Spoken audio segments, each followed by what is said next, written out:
Hello homies, I would like to take a moment to give a big, warm, heartfelt thank you to the following listeners who have donated to help keep this podcast free to air for everyone to enjoy. So thank you so much to Lena DeLuca, Michelle Eggins, Ambika Waters, Lana, and Sonia Sadel. Thank you so much homies, you rock. And if anyone else would like to donate to help keep this show going and receive a shout out on a future episode, visit www.eugeniekruger.com and click the donate button at the top. Thank you. Our guest today is Grant Bentley from Melbourne, who has been working and studying in various fields of natural therapies since 1987. Grant is a qualified homeopath and naturopath and has studied clinical hypnosis and has a Post Grad Diploma in Eriksonian Psychotherapy. Grant is the current principal and senior lecturer of the Victorian College of Classical Homeopathy, VCCH, where he has been since 1995. The college, under Grant's leadership, has been clinically trialling the relationship between facial structure and successful chronic homeopathic prescribing since 2000. Graduating practitioners use facial analysis with all of their chronic cases. Homeopathic facial analysis is something we will be delving into in our talk today, along with how we can use homeopathy to help our patients who have PANDAS. PANDAS is a topic which Grant has also authored a book on, and it is aimed at parents and helping them to understand how homeopathy can help. I was so inspired and excited by homeopathic facial analysis after our interview that I immediately enrolled in Grant's course to learn this new technique, and I am excited to be using it in my practice. I encourage other homeopaths to get in touch with VCCH as well to find out how you can add this exciting and accurate tool to your practice for better prescribing. Enjoy the episode. Welcome to the Homeopathy Hangout podcast, where we discuss all things homeopathy from around the world. And now, your host, Eugenie Kruger. Hello, everyone, and a very warm welcome to Homeopathy Hangout. Today, we get to hang out with homeopath, naturopath, author, educator. I'm sure there's a few more titles there I've forgotten. Grant Bentley, all the way from Victoria. Welcome, Grant. Hi, Eugenie. How are you? Very well, thank you. I'm very excited to have a chat with you today, especially with your facial analysis. That's something that I'm super interested in, and I can't wait to learn about more. But we've also got some other meaty topics to chat about today. But I'm wondering, before we get started, can you tell us a little bit about how you first were introduced to homeopathy? Was first introduced to homeopathy via the naturopathy, which I think a lot of people are. The naturopathy was an extension. I was doing a lot with psychotherapy and psychological medicine beforehand. I realized that there were certain limitations. You had to improve the physical body. It wasn't just all about the mind. I think in this day and age where we talk about the unification of mind and body, we sort of think of it as a one-way street from mind to body, but of course it works the other way as well. So without the right nutritional support or the right physical support, you could have psychological insights, but that may not necessarily improve your overall health. So I did the naturopathy course, and then I was around about halfway through that when I was introduced to homeopathy. I read a few books about it, and there was just something so shamanic and so cool and so well thought out, and the authors were so well credentialed that I think almost from the first paragraph it had me in hook, line and sinker. Marjorie Blackie, I think, was the very first homeopathic book author that I ever read, and yeah, she got me into it, and I've been doing it ever since. It's about 30 years now. Amazing. And you're also the principal of the Victorian College of Classical Homeopathy, right? When did you start that, and how did that come about? That it was started by a person before me in the 90s or early 90s, and I was a student there. And then after she was ready to retire from it, because as you know, it can be a bit of a hard game in alternative medicine. For every dollar you get back, you've got to put in $2 worth of effort almost. And so it was just time, and I just happened to be in the right place at the right time. And I started taking over the college from there, and we've been running ever since. And that was about 1994, 95. And we've kept it going. It's changed form a little bit. It's gone from a bricks and mortar college, first in Blackburn, then in Mitcham in Melbourne. It's totally an online college now. It's wonderful that we can do that these days. It really does. It's very handy for somebody like myself over here in Perth, sitting there and drooling about that facial analysis course that you've got on your website, and so excited to get cracking into that. Speaking of facial analysis, how did you get into that? And can you tell our listeners a little bit about it? Because one of the things I try to do with this podcast, because it is for the general public, I want to show them the smorgasbord of tools that we have as homeopaths to be able to help people. It literally feels like we can never run out of options to help our clients. And facial analysis is another way of doing that. And it's something we've never talked about on this podcast in all 50 odd episodes. Right. Can you tell us a little bit about what it is? Yeah, of course. Like most practitioners, look, by the time I became a practicing homeopath, I already had a number of strings to my bow. And the problem that I found for me, I'm not saying it's everyone's story, but the problem that I found for me was that homeopathy was a little too hit and miss. However, when it did hit, it hit in such a deep and thorough way that it was undeniable that there was something there. But it was about systematizing it for me in a way that I could make it more reproducible. I had no idea what that was. I tried various different systems that were around in the late 90s, early 2000s. I won't go through them because they didn't work for me, so I don't want to seem like bad-mouthing anyone, because I'm not. But it didn't improve my success rate. As you previously explained, I was also an educator, and I'd been involved in adult education for about 12 years at that time.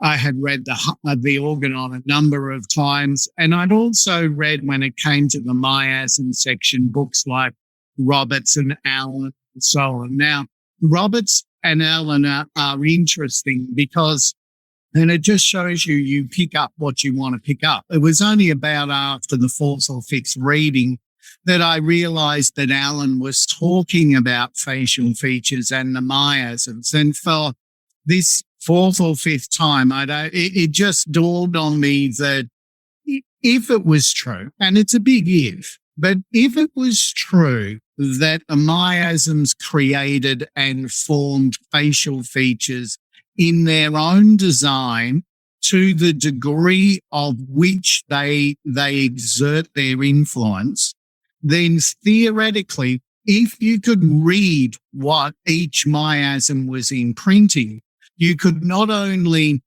tell the signs of the miasm, but you could tell to how dominant it was.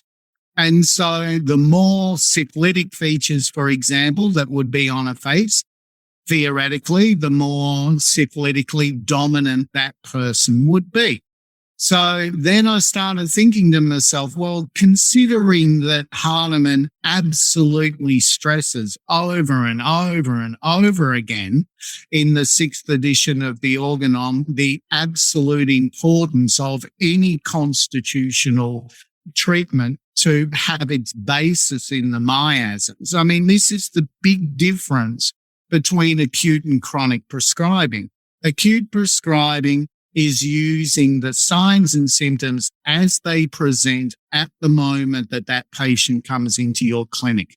However, if you're doing chronic prescribing, Hahnemann is absolutely adamant that the difference is the inclusion of the miasm into the process, and that you must choose a remedy that is miasmatically suitable to the patient. Right. So if a patient is syphilitically dominant, you should be choosing a syphilitically dominant remedy. Mm. And so I thought that makes sense, but I don't understand how. And this was where the really big problem has come about since Hahnemann's time is that the instructions are there of what to do, but not how to do it. He didn't know either. His life ended.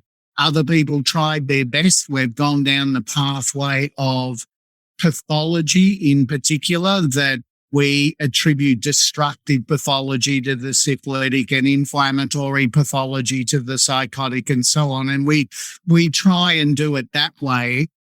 But even Bonninghausen right back in the beginning was saying that that's not a good move. It's true, because when people get illnesses, they display inflammatory processes. They display destructive processes. And it's also true that when you look at each remedy, you will see, say, something like sulfur, for example, if we take that prince of antipsychotics, but it's also very, very destructive, has tons of ulcerations and so on. So what we ended up doing is going down a process, well, that's just the syphilitic element of Sora, or that is the psychotic element of Sora. And so it ended up with all remedies are multi-miasmatic and all people are multi-miasmatic. And so now in the end, we're no further ahead because it doesn't tell you anything. And so this is where the idea of dominance comes in. The one thing that if we're taking, let's stick with sulfur, right? So if we're taking sulfur or any of the antipsychotics into account, they all have this centrifugal action. So they're all pushed from whatever is going to be the negative influence, the inflammation, the infection, whatever it is, from the center to the circumference. That's their action. So what Hahnemann's sort of talking about is that all of this centrifugal action or outward motion becomes really dominant when you're looking at a miasm. Now, what we do, or what we're meant to do, is select a medicine for that same dominance that's in the remedy to the patient. So if I figure out that you're psorically dominant, then a remedy like sulfur will help, because what it's doing now is just doubling up on your own vital force, and its attempt to try and stabilize itself. So it's working with what the body wants and working in the way that the body wants. I guess the main takeaway from this is that what I was trying to do was that I went back to Allen and Roberts, because if I could figure out somehow that you belong as a patient to miasm X, then when I finish my repertorization, all I really have to do is choose a remedy from miasm X, and that will help you along. So it's also seeing the miasm as not something inherently destructive that gets worse each generation, as Kent said, because that actually goes against how evolution works. I mean, there's a real problem with that. But if you see the miasms as a force of action, that your vital force is trying to take, it's programmed into you, and it's a force of action that is taken to protect the vital inner core, then now they begin to make sense, and now it begins to understand why it's important to choose a remedy from exactly that same miasmatic group. So, for example, and if I'm talking too much, you just tell me. But no, that's good. For example, if you belong to the psychotic group, now remember, everything's about protecting that vital inner core. So that psychotic group, psychotic people they are given a vital force where in a chronic situation, it will try and envelop any sort of infection and imprison it. So if you come along with a remedy like sepia that does exactly the same thing, then you're doubling up on the body's already pre-programmed state of how to rebalance itself. But if I now give you a remedy like sulfur, it might be highly indicated, but it's telling you to push it out. And that's not what the psychotic person's vital force is programmed to do. So that's why you get so many aggravations when you choose a remedy that does not belong to the same miasmatic group as the person that you're treating. So, all the way through homeopathic literature was that it was the best remedy, but it either A, failed to relieve, or it caused a massive aggravation. And that's come up with thousands and thousands of arguments as to why that would be so. But my argument, or at least my explanation as to why that's so, is really simple. Your body is programmed, in this case, to encapsulate and imprison. We're giving a medicine whose instruction is to push out. You're going against the program of the vital force, no matter how well it's repertorized on symptoms. So your body's going to react either A, not at all, or B, negatively. And so since I've been able to employ the miasms successfully, I've found that my aggravations have dropped to almost zero. People will either not respond or they'll respond positively, but they really won't negatively react. And if they do, then I know immediately I need to recheck the miasm of that person. Essentially, how I got onto this, it was a really long-winded task, so I won't go into it too much, but I accepted that there were remedies like sulfur, thuya, and mercury that were already designated anti-miasmatic remedies. So when I got a good result from somebody constitutionally, remember acute doesn't count, then I would just take pictures of their face, and after a while I'd start to see what they had in common. And it's that commonality that I attributed to the influence of one particular miasm. And so over the years, with a bit of help, it wasn't all just me, but over the years, we've been able to develop an entire dossier where we can say, okay, well, that structure on the face is a psychotic structure. That one's a psychotic a psoric, and that one's a syphilitic. And so when patients come to my clinic, then we always get them to do some photographs. We then assess those photographs. That will tell me what miasm it is. And then from that repertorization, which is pretty standard, it's just generals, mainly a few mentals.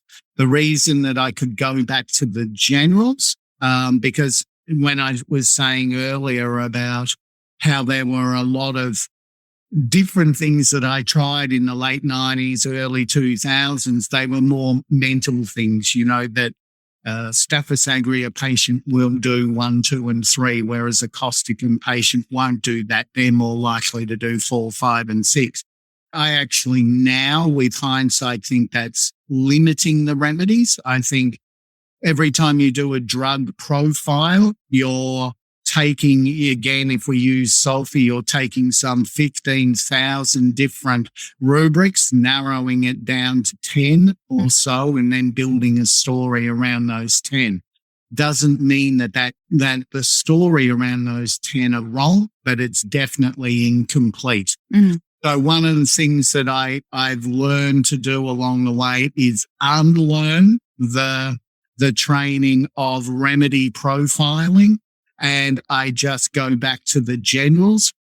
Under normal repertorization circumstances, you wouldn't be able to do that, because if you're doing, I don't know, worse for sweets, worse at night, worse when the wind blows, worse for a full moon, and worse for something else, you end up with about 60 or 30, 30 to 60 remedies. So this is why people homeopathy went down that pathway of trying to individualize a bit more, because the generals just give you too broad a picture. But the thing with the facial analysis, I can cut that, even if it's 70, I can cut it by 7 and bring it down to 10 straight. Wow. So you're going to have to give because I think the homeopaths that just listened to you had their minds just blown, just like I did. I just had such a big bomb explosion in my head when you were talking about aggravations and how you have to have the remedy that matches that miasm. But I think our general public is going, what is he talking about? But I wonder, with the facial analysis, can you give them like a couple of little takeaways? So just to prime their interest. So for example, if somebody had a frown on the right eye or a dimple on the left, or can you give some examples and then what sort of things you would look for, and then just a couple of remedies that might match, just to tease our audience? Yeah, sure. So what we do is we get around about 5 to 7 pictures. I can't even remember now. I've done it that many times. I have to stop to think about it, but we do a front-on picture, just no smiling, and what that's all about is now it's all about sizes, shapes, and angles. The first thing to understand, and I want to get this right out there, it is not about any kind of prediction, and it's not about any kind of face reading. I don't understand your character. I don't know anything more about you than what you look like. It's also not about appearance. So it's not about pretty people belong to this group and not so pretty belong to the other. It nothing to do with that. It's all about shapes, sizes, and angles. So what I do if I had your picture, for example, I have a front-on picture and I'm looking at whether or not your lips are more full or whether or not they're thinner, how wide or otherwise your nose is, whether or not you have a ball on your chin, a cleft on your chin, nice big dimples like you have, all these sort of things. And so like the dimples, for example, they will go into the syphilitic category. So what I have is that I have psora, psychosis, and syphilis, and the names are terrible. We really need to update them whenever I give a remedy a client's. I already have done that. I've done it about 20 years ago. I just decided, no, I've had enough of this psora, syphilis, and psychosis. So what I did is that I tried to make it as innocuous as possible. 3 primary miasms, 3 primary colours. I just gave each one a colour. Psora is yellow, psychosis is red, syphilis is blue. And so what I did then is that, so your dimples, for example, they will go into the syphilitic column. And if people have got a bit of asymmetry or a longer chin, that goes into the syphilitic column. And then what I do at the end of it is that I add up those columns. And remember, what I'm looking for here is dominance. So whichever one is the more dominant, then that means that dominance can only be formed because the internal energy is stronger. So each miasm is forming as many facial features as its energy allows. So the more that facial features that belong to one group, the more dominant I know it is. So in a makeup case where the vast majority are going to be in this blue or syphilitic column, then I do the generals of the case, all the conditions that make your symptoms better or worse. So if you have a migraine, for example, and that migraine is worse when you drink coffee and it's worse in the mornings, it's better at night. I take all of those better and worse scores and I put them into a group. And if it's sulfur, Fire and Mercury come up the top 3. I know that sulfur and Mercury I just leave behind and I go straight to the Mercury and I give that. Amazing. And it works like a dream. It really does work very, very well. And lines too. So 1, 2, when people often frown, they'll have 2 between their eyes. Got 2. So one into the toric group. If it was one line in the middle of the back, that will go into the psychotic group. And we have got some 70, 75 different facial features we cover most people. And I can work out before I give the remedy what group you belong to. So the chances of getting the remedy right are much, much higher. Mm-hmm. I just love that. And as you were talking, I was thinking, I just had a bit of an aha moment and it made me realize, I think we have so many different tools we can use in homeopathy. And I feel like it's such a blessing, really, because each homeopath, we go on this journey of trying to find the tool that helps us the best. And that's, that might be sensation method or intuitive homeopathy is something we've been talking about on the podcast lately. That's been coming to the forefront, and the facial analysis. And it just feels endless. And I'm definitely still on that journey. I'm still dabbling with a little bit of everything, trying to find the one thing that really is my thing. But I like playing around at the moment. I always say I want to have all the toys. I want to play with all the homeopathy toys. But it is wonderful when you found your one thing like you have, and you've got a couple of decades now of really honing in on this and being an expert in this and being able to pass this knowledge on to other homeopaths is just brilliant. So thank you for your work. Oh, that's my pleasure. And I like passing it on. I think I have a lot of patience, and I try look, you always get people who come and go, but those that stay with me for a little while, I try and train them up a little bit.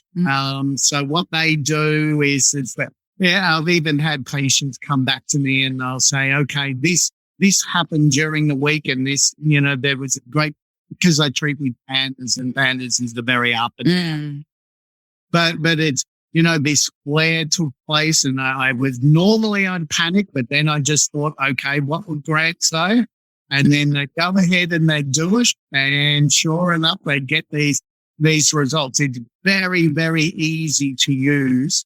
The difference, I think, between the HFA method and some of the others that you're doing is that, and this probably says a lot more about me, is that it's objective. And that's what I liked about it. It didn't rely on my own prestige, my own abilities, and whatever, my own interpretation. It's something that talks to me, and it just says, this is the way nature is.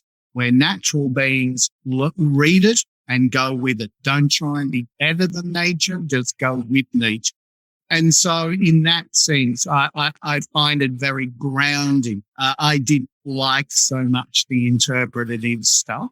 It just didn't suit me. Not necessarily because I wasn't good at it, but it's just just a style. It's just a different style. Right, or the chances of being right or wrong are still, they're 50-50 for me. Mm-hmm. And the facial analysis takes the prejudice, our own prejudice, out of it as well, because you're just looking at the face. That's what it is. Absolutely. And even with that, there's you can prejudice that. So what I do is that before I choose any remedy, obviously I've got to do the face, but I will often do the face after I do a case too. I do it in that way because what I'd found was that if I preconceive what miasm that I think you are, I found myself asking confirmatory questions, and I don't want to do that. So I just leave it. All I would do in a consult is just, we look at the camera at each other. I ask you a series of questions. And then afterwards, once I've got that information, then and only then will I think about doing the facial analysis, because I don't want to be unprejudiced. I don't want to be prejudiced. I'm completely unprejudiced. Mm. Now, Grant, you very quickly touched on the pandas before. Now, you've written a book about this as well, Pandas Reaching Out, a Natural and Homeopathic Approach. Is that more for, I haven't got a copy yet. Is that more for practitioners or for the general public? It's really for the general public. It's really just describing what homeopathy can do. And I think it's giving a little bit of commonality to the whole pandas thing, because I think when pandas strikes the family, it can really throw them in disarray, and they can over panic a little bit because they wonder whether or not their child is actually losing their mind. They wonder if they're ever going to get their child back. So essentially it was, I don't know how many people. I don't know how many people would be under my care at any one moment with pandas, but probably 250 at any given minute of the day. And so I've collated a lot of information over the years, and it was, one, a reassurance that something can be done. You don't have to just accept this. And two, your child isn't going crazy in the long term. It might be a temporary insanity, but there is a reason for this. Because you can see a commonality here, then you know that there is a pathological base. The more individualized perhaps, but then you might be starting to get a bit suspicious. But when so many pandas, kids will flare every time they get sick, or flare every time there's a full moon, or they'll start OCD behaviors, or they'll start rages that they can't control. I guess the primary one I wrote the book was that to let the parents know that this is to do with brain inflammation.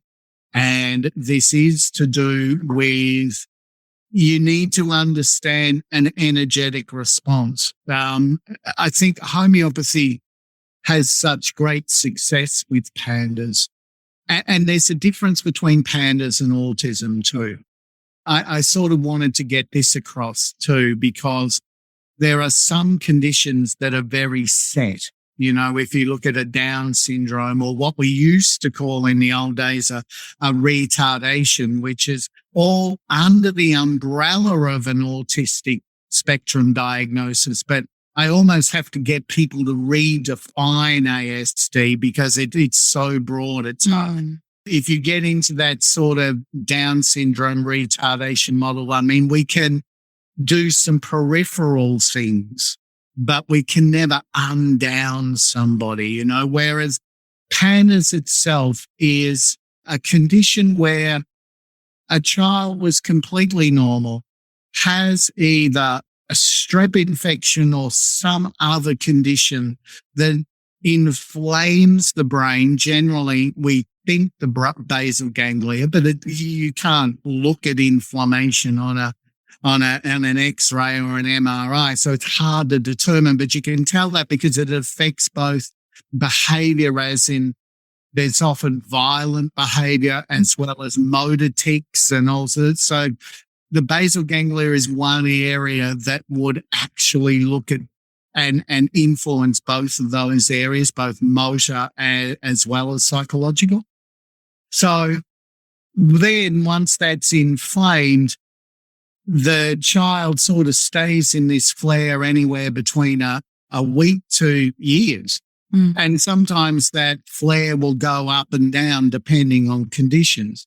But this is where homeopathy becomes absolutely essential. It's an energetic system. So therefore it's about the ups and downs of flow. Any condition that has ups and downs, homeopathy can treat. Anything that's just absolutely stable and baseline, we kind of have to accept, you know, like an amputated arm, as it's just baseline. You don't have your arm back on good days and then it goes again on bad days. But we can give you remedies to make you accept the lost arm. Well, that's true. That's true. That's true. We can treat the grief that goes on. But even when you're talking about that sort of grief, often that has its good days and its bad days too. So the more that there are good and bad flowing in there, then you know that it's energy responsive. The moment that there's anything that's energy responsive, the best medicine that you can use is homeopathy, because it's the only one that caters for the flux. And so I guess that's about it, really. I mean, I wrote it for parents so they can understand it. I wrote it for parents so that they can have some comfort. That's pretty much it. And with your decades of experience, have you seen an increase in pandas at all, or do you feel it's... When I first started treating this, I had absolutely no idea what it was, to be honest. And I had my very first person said that, you know, my child's been diagnosed with pandas, and the first thing that I had to do was get them to explain what that was, because I had really no understanding. Now, I don't know whether it's because pandas is on the rise or whether or not it's because we now have a name to give a set of conditions and behaviours. I don't know which is which, but it certainly seems to be on the rise.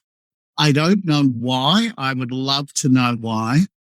but it is, I think, a little bit of a barometer of what, to just let us know that the energy of life is not where it should be, with so many young people that are reacting like this. Where I live is an interesting place. There's a Tibetan Lama up the road, a full-on Tibetan Lama. He comes occasionally to see us. And I was asking him about autism and pandas one time, and he sat down for a while and he said, I asked him, where do you think it all comes from? And he just said, too much noise. While that doesn't say much, you want to stop and think about that for a minute, because he could be really onto something. There's just too much frenetic, scattered energy that's going around.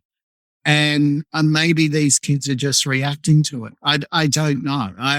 But it's a good enough reason. There's no other reason I can understand. I mean, you can go into sugar, you can go into pollutants, you can go into vaccination if you want. There's 1,000 things you could go into. The reality is that there is a bit of a problem going on, and we're trying to treat it as best as we can. Absolutely. I have only had a few cases of pandas in my clinic, and pretty much every time antibiotics have been used, and I have never has a client once said that it has been helpful. And what have you found with the use of antibiotics? Because it's not my area of expertise, but I mean, there's always a place for it. Obviously, this is somebody who's just come out of, appendix surgery, and thank God for antibiotics. But what have you found the role of antibiotics in the case of pandas? Yeah, look, I have seen success cases with antibiotics, but not long-term success cases. Sorry, that's what I should have clarified. It's only ever been short-term, maybe a month or two, and then it's just relapses. I've seen people that had kids that have been on it for longer periods than that. I've seen kids that have been on antibiotic treatment for years, as a matter of fact. And what we can do is that we can get them to reduce that. So when really heavy antibiotic use through the administration of things like IVIG, that can be 50-50. In fact, that can really be 50-50. And when it goes bad, it really goes bad. So I'm not necessarily promoting stuff like that. All I'm saying is that most of my patients are online, and most of them are American. And so by the time that they come to see me, you got to bear in mind what's happening. They've got a sick kid. They're coming to see a practitioner who is an alternate practitioner from the other side of the world. So by the time someone has reached that sort of desperation point, they have been through everything. So by the time a patient comes to see me, they're usually on a cocktail of things. The only thing that I ask is that they don't add anything new to when we start treatment, because I have a snapshot of where you are right from this point. Don't stop anything either, because then I won't know. I won't know what's going on. So I ask you not to stop or start any treatment other than what I'm about to do, and then we will reassess from there. Over time, then if they're happy, I mean, some of these drugs are pretty serious because they're psychotic episodes that we're talking about. So that I do recommend that they go to their GP and have that managed as they come down. But others, like antibiotics, parents can start to withdraw that themselves. One of the things so we get two things out of that. One is that this idea that homeopathy has to work under pristine conditions, that it won't work if there's an antibiotics, it won't work if there's an anti-inflammatories or steroids, or even especially if it won't work if there's antipsychotics, because they're really harsh. I have not found that to be true. And honestly, quite frankly, homeopathy, if it's going to deal with illnesses like pandas that change entire behaviors. I mean, I've had kids that don't even recognize their parents. I've had kids that won't come out of their cupboards. I've had kids that have bitten through the collarbones of their parents in rages. I've had kids that have jumped from a second story through the window. I mean, these are crazy, crazy things. And if homeopathy can manage to calm these things down, these complaints, I mean, the idea that it can be negated by toothpaste or coffee and yet still treat these heavy-duty complaints, if homeopathy is going to be negated by a cup of Nescafe, then it's not the world. That is so well said. I absolutely love that you've said that. And actually, I've been waiting to bring in this quote, and I think now is a good time because you wrote something that I love, and I'm going to get this printed out and framed and put up in my clinic because I've never seen it anywhere before. You wrote, "Homeopathy is the only system that swept and changed the medical world within the space of one lifetime." I've never thought about it that way, but that is so true. It's what was one lifetime. And there's a whole incredible system of medicine was created. And I agree with you. Homeopathy is so much more powerful than we give it credit for. We want to think that, if your hand touched the pill, then you've antidoted it. Or if you just had a cup of coffee 10 minutes earlier, it's not going to work. But you are so right. That's an interesting quote. I'm glad I wrote that. I have never read any of my books. I put the full stop down and then I just let them out. So I don't know what I've written. That's a nice quote. So, but yeah, I think we underestimate how powerful, but we also underestimate how forgiving it is too. I mean, homeopathy is a very, very forgiving medicine. You can get it wrong many times and you're not necessarily upsetting this person's life or you're not changing their vital force for the worse permanently. There's a lot of dangers we keep getting, especially when you go through homeopathic college. I mean, some people come out and they're almost too afraid to use it, but I've seen that. Very, very forgiving. All you have to do when you get it wrong, and you'll know when you get it wrong because symptoms turn back, right? And so you don't have to be Einstein to figure out when someone's worse. If someone's worse, you just stop. And what do you do to negate that? You redo the case. In our case, you redo the face to make sure you've got it right. You look at your repertorization again and you choose the next best medicine. So the best remedy is always the best antidote for a mistake that you made prior to it. Okay, so you don't have to think about remedies to antidote or specifics to antidote. Just get the remedy right, the next one right, and you'll be fine. Mm-hmm. Now, you've mentioned about homeopathy as an energy medicine as well. Do you want to talk to our listeners a little bit about maybe a little bit about the vital force? It's tricky to get all these things into little bits because, as we all know, when we do lectures on these in homeopathic college, it's like several hour lectures. But just you mentioned the vital force earlier in the podcast. If you can quickly maybe touch on that and just homeopathy as energy medicine, just depending on whatever your time allows. Because after that, we'll finish off after that. Okay, I allowed a fair bit of time, so beautiful. That's good. So, yeah, the vital force is essentially, look, there has always been throughout history there's been materialists and there have been vitalists. The materialists say there is nothing more than what our five senses can perceive. The vitalists are saying, no, there is more than that. There is a part of us that is non-physical. And not only is it non-physical, it's almost the most central part of us. To quote that would be to look at things like thoughts and emotions have absolutely no physical basis. And yet they are the most interesting part of us. So when you look at just our physical bodies, yes, it's true that we can't just rip out one liver and put it into another person, but it's certainly not the most interesting part of us. How we define ourselves is usually via our intellect, our psychological and our emotional being, what we believe in, what we crave, what we don't like, the future we'd like to live. All of these things are non-material. You can't point to them and say, there they are. So the fact that they are non-physical, that non-physical part is what vitalists say make up life. But more than that, there are there's just a lot of experiments and a lot of indications that things like the mind don't even belong to the brain.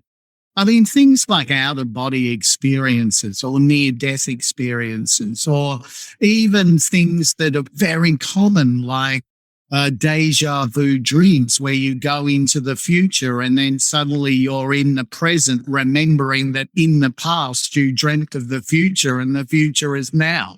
I mean, this sort of ability to be able to see in the future, bring it back. And this non-physical element is what vitalism is about. And Hahnemann talked about it as, he called it the vital force. It's the same as the chi and acupuncture and so on.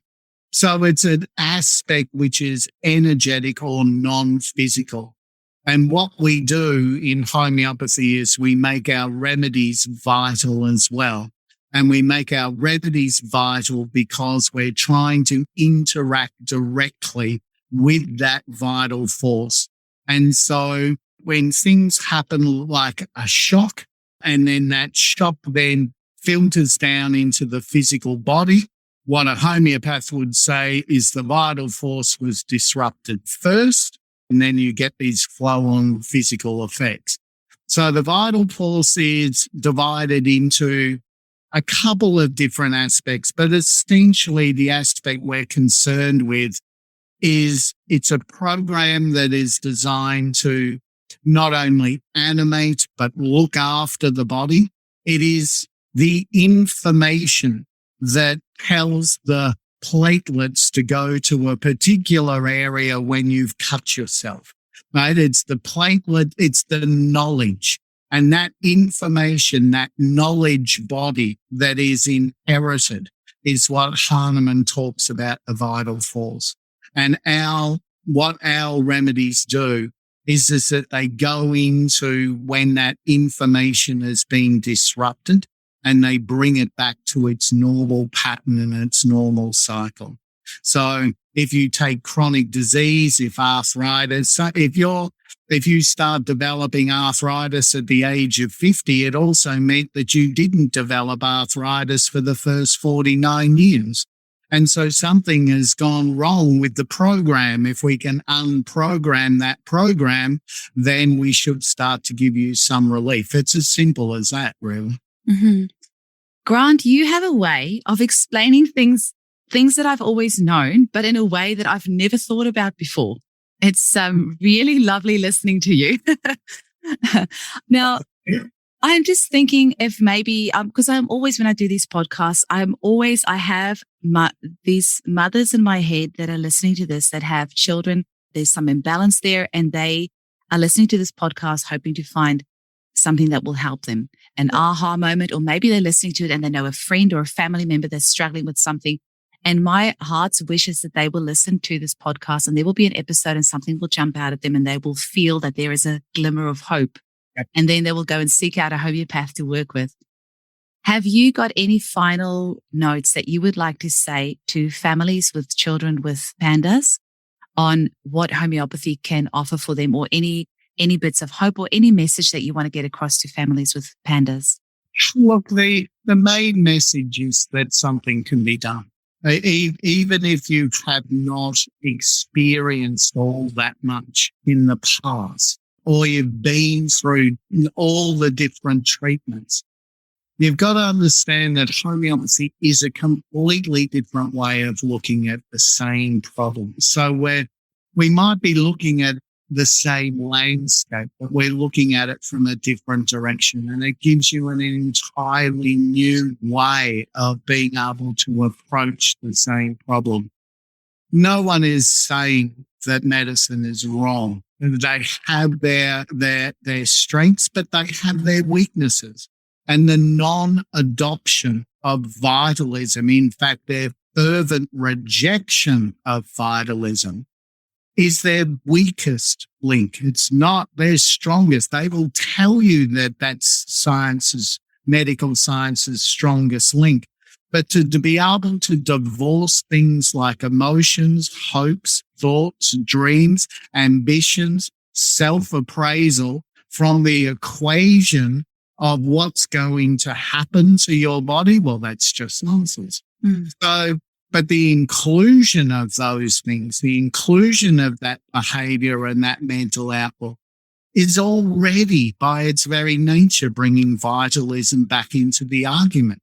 So if you've tried a lot of non-vital medicaments and nothing has happened, then I'm with you. Please search it out. Search out people that have this different approach. And I can tell you firsthand through hundreds and hundreds of people that things can be done. They absolutely can be done. You notice I'm not necessarily saying I can cure 100%, but can I bring the temperature down on those symptoms that are occurring? Absolutely we can. How far down will depend on a whole range of things. It depends on diet. It depends on the stresses that are going on in life. It depends on the other family dynamics. There are other people that might have two pandas kids. One starts getting better, but the other pandas kids attacking the other one all the time, where you can already see an obstacle to cure right there. So I can guarantee that something can be done. The extent of what can be done depends on too many exogenous circumstances to make a promise. But the promise that something can be done, yes, that's there. That's beautiful. I just know that somebody is going to listen to this message and just have a sense of calm in them, just knowing that there's somebody there that will listen to them and will be able to help. Now, Grant, where can people get hold of you? We will list it in the show notes as well, but how can people get hold of your work? And you've got 4 books as well. So where can they purchase these? Now, this is where I'm absolutely terrible at this. Well, I'll just put it in the show notes. You can put it in the show notes. And if the website is VCCH, Victor Charlie Horse, at, Victor Charlie Horse. .org. That's okay. I'll put it in the show notes. If they just go there, we've got so much. We have a site where we are trying to be as open as what we can. We share case notes. We talk people through it. We do. There is just hour after hour after hour of free information for anyone to search for. Amazing. So it's starting. And I found a few videos of you on YouTube as well. You're famous. That was for years. That's a younger version of me. Yeah, just the older ones. Well, Grant, it has been such a blessing to speak with you today. Thank you so much for helping these families, and thank you so much for sharing your knowledge with homeopaths worldwide as well. I really appreciate it. Thank you, Eugenie. It was lovely to meet you, and thank you for sharing your time. It's a pleasure.